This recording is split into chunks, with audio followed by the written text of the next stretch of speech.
ಇನ್ನು ಮುಖ್ಯಮಂತ್ರಿ ಸಿದ್ದರಾಮಯ್ಯನವರ ವಿರುದ್ಧ ದೂರು ದಾಖಲಾಗಿದೆ. ಸಮಾವೇಶದಲ್ಲಿ ಪೊಲೀಸ್ ಮೇಲೆ ಕೈ ಎತ್ತಿದ್ದ ವಿಚಾರಕ್ಕೆ ಸಂಬಂಧಪಟ್ಟಂತೆ ಬೆಳಗಾವಿಯ ಕ್ಯಾಂಪ್ ಪೊಲೀಸ್ ಠಾಣೆಯಲ್ಲಿ ಇದೀಗ ಕಂಪ್ಲೇಂಟ್ ರಿಜಿಸ್ಟರ್ ಆಗಿದೆ. ಮಾಹಿತಿ ಹಕ್ಕು ಹೋರಾಟಗಾರ ಭೀಮಪ್ಪ ಈ ದೂರನ್ನ ಸಲ್ಲಿಕೆ ಮಾಡಿರೋದು ನಾವು ರಿಕಾಲ್ ಮಾಡಿಕೊಳ್ಳಬಹುದು. ಕಳೆದ ಏಪ್ರಿಲ್ 28ನೇ ತಾರೀಕು ಬೆಳಗಾವಿಯಲ್ಲಿ ಕಾಂಗ್ರೆಸ್ ಸಮಾವೇಶ ಕಾರ್ಯಕ್ರಮ ನಡೆದಿತ್ತು. ಈ ಸಮಾವೇಶದಲ್ಲಿ ಕಾರಣಾಂತರಗಳಿಂದ ಪೊಲೀಸ್ ಮೇಲೆ ಸಿಎಂ ಸಿದ್ದರಾಮಯ್ಯನವರು ಕೈ ಎತ್ತಿದ್ರು, ಕೋಪಗೊಂಡಂತ ವರ್ತನೆಯನ್ನ ತೋರಿದ್ರು.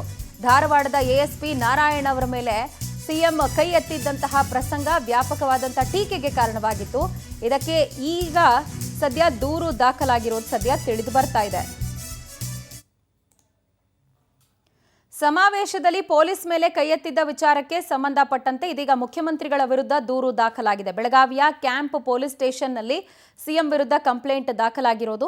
ಮಾಹಿತಿ ಹಕ್ಕು ಹೋರಾಟಗಾರ ಭೀಮಪ್ಪ ಅವರಿಂದ ದೂರನ್ನ ದಾಖಲು ಮಾಡಲಾಗಿದೆ. ಏಪ್ರಿಲ್ 28ನೇ ತಾರೀಕು ಬೆಳಗಾವಿಯಲ್ಲಿ ಕಾಂಗ್ರೆಸ್ ಸಮಾವೇಶ ನಡೆದಿತ್ತು. ಈ ಕಾರ್ಯಕ್ರಮದಲ್ಲಿ ಕೋಪಗೊಂಡಂತಹ ಮುಖ್ಯಮಂತ್ರಿಗಳು ಅಧಿಕಾರಿಗಳ ಮೇಲೆ ಕೈ ಎತ್ತುವಂತಹ ಕೆಲಸವನ್ನ ಮಾಡಿದ್ರು. ಧಾರವಾಡದ ಎಎಸ್ಪಿ ನಾರಾಯಣ್ ಅನ್ನೋರ ಮೇಲೆ ಸಿಎಂ ಕೈ ಎತ್ತುವಂತಹ ಪ್ರಸಂಗಕ್ಕೆ ಅನೇಕ ಜನರಿಂದ, ರಾಜಕೀಯ ನಾಯಕರಿಂದಾನೇ ಸ್ವತಃ ಆಕ್ರೋಶ ವ್ಯಕ್ತವಾಗಿತ್ತು. ಈ ಬಗ್ಗೆ ಹೆಚ್ಚಿನ ಡೀಟೇಲ್ಸ್ ಕೊಡೋದಕ್ಕೆ ನಮ್ಮ ಪ್ರತಿನಿಧಿ ಮಂಜುನಾಥ್ ಇದೀಗ ದೂರವಾಣಿ ಸಂಪರ್ಕಕ್ಕೆ ಸಿಗ್ತಾ ಇದ್ದಾರೆ. ಮಂಜುನಾಥ್, ಸಿಎಂ ಮೇಲೆ ಸದ್ಯ ಕಂಪ್ಲೇಂಟ್ ರಿಜಿಸ್ಟರ್ ಆಗಿರೋದು. ಕಂಪ್ಲೇಂಟ್ನಲ್ಲಿ ಏನೆಲ್ಲ ಉಲ್ಲೇಖ ಆಗಿದೆ, ಪೊಲೀಸರ ಮುಂದಿನ ನಡೆ ಯಾವ ರೀತಿಯಾಗಿರುತ್ತೆ ಅನ್ನೋದೇ ಕುತೂಹಲ.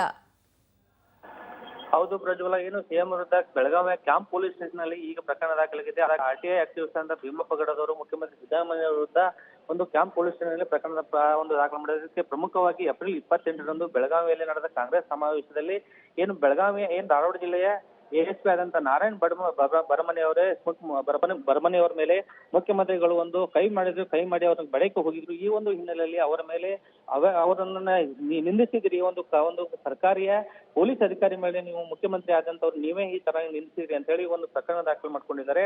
ಬೆಳಗಾವಿಯ ಕ್ಯಾಂಪ್ ಪೊಲೀಸ್ ಠಾಣೆಯಲ್ಲಿ ಪ್ರಕರಣ ದಾಖಲಾಗಿದೆ. ಕರ್ತವ್ಯ ಲೋಪ ಎಸಗಿದ್ದಕ್ಕೆ ಕ್ಯಾಂಪ್ ಇನ್ಸ್ಪೆಕ್ಟರ್ ಅಲ್ತಾಫ್ ಮುಲ್ಲಾ ಸೇರಿ ಈಗಾಗಲೇ ಇಬ್ಬರನ್ನ ಸರ್ಕಾರ ಅಮಾನತು ಸಹ ಮಾಡಲಾಗಿತ್ತು. ಈ ಒಂದು ಹಿನ್ನೆಲೆಯಲ್ಲಿ ಅವಾಗ ನಾರಾಯಣ್ ಬರಮನಿ ಎಎಸ್ಪಿ ಇದ್ದಾರೆ, ಅವರ ಮೇಲೆ ಕೈ ಮಾಡಿದಂತಹ ಮುಖ್ಯಮಂತ್ರಿ ಸಿದ್ದರಾಮಯ್ಯ ವಿರುದ್ಧ ಭಾರತೀಯ ನ್ಯಾಯ ಸಂಹಿತೆ 2023 ಕಲಂ 132ರ ಪ್ರಕಾರ ಕ್ಯಾಂಪ್ ಪೊಲೀಸ್ ಠಾಣೆಯಲ್ಲಿ ಪ್ರಕರಣ ದಾಖಲಾಗಿದೆ. ಆದ್ರೆ ಪೊಲೀಸರು ಈ ಪ್ರಕರಣವನ್ನು ದಾಖಲಿಸ್ಕೊಳ್ತಾರಾ ಇಲ್ವೋ ಅನ್ನೋದು ಕಾದು ನೋಡ್ಬೇಕಾಗತ್ತೆ. ಆದ್ರೆ ಭೀಮಪ್ಪ ಗಡದ ಮಾತ್ರ ನಾವು ಇಲ್ಲಿ ಈ ಒಂದು ಕ್ಯಾಂಪ್ ಪೊಲೀಸ್ ಠಾಣೆಯಲ್ಲಿ ಪ್ರಕರಣ ದಾಖಲು ಮಾಡ್ಕೊಂಡಿದ್ದೆ, ಆದ್ರೆ ಸರಿ ಹೋಗತ್ತಾ ಇಲ್ಲದಿದ್ರೆ ನಾನು ಹೈಕೋರ್ಟ್ ನಲ್ಲಿ ಈ ಒಂದು ವಿಚಾರವನ್ನ ಪ್ರಶ್ನೆ ಮಾಡ್ತೇನೆ ಅಂತ ಹೇಳಿ ಈಗಾಗಲೇ ಮಾಧ್ಯಮಕ್ಕೆ ಹೇಳಿಕೆ ನೀಡಿದ್ದಾರೆ. ಪ್ರಜ್ವಲ.